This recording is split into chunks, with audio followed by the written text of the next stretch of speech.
네.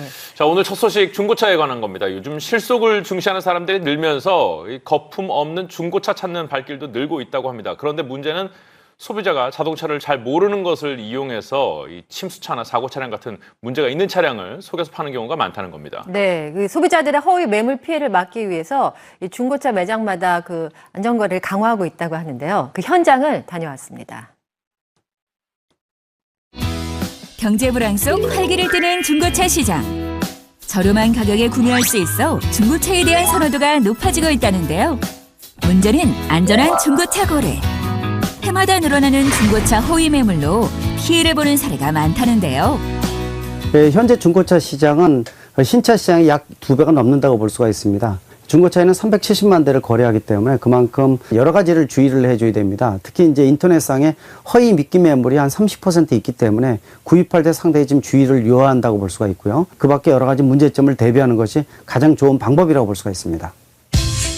허위 매물에 속지 않고 똑똑하게 중고차를 구매할 수 있는 방법. 지금부터 알아봅니다. 날씨가 따뜻해지면서 친구들과 즐거운 여행을 떠나기 위해 중고차 매장을 방문한 박민지 씨. 제가 운전면허를 딴 지 얼마 안 됐는데요. 처음 운전했을 때는 새 차보다 중고차가 더 낫다고 하더라고요. 그래서 중고차 매장을 방문하게 됐어요. 운전면허를 취득한 후 생애 첫 중고차를 구매하려는 그녀.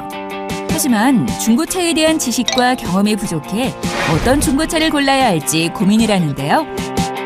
그녀처럼 신규 면허 취득자이거나 초보 운전자일 경우에는 소속이 명확하고 종사원증을 소지한 딜러에게 상담받는 것이 중요하다는데요.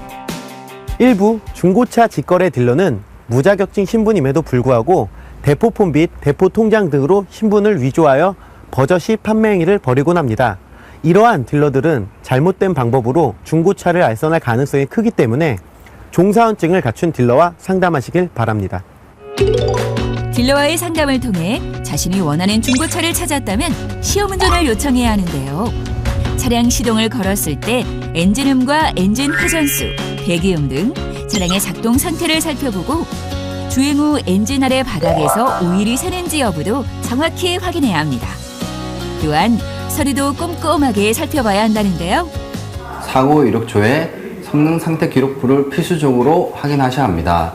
자동차 등록증에 상품용이라고 표시되어 있는지를 꼭 체크를 하셔야 합니다. 상품용 차량은 대부분 매매업체로 이전 등록이 되면서 저당이나 압류를 정리된 차량이기 때문입니다.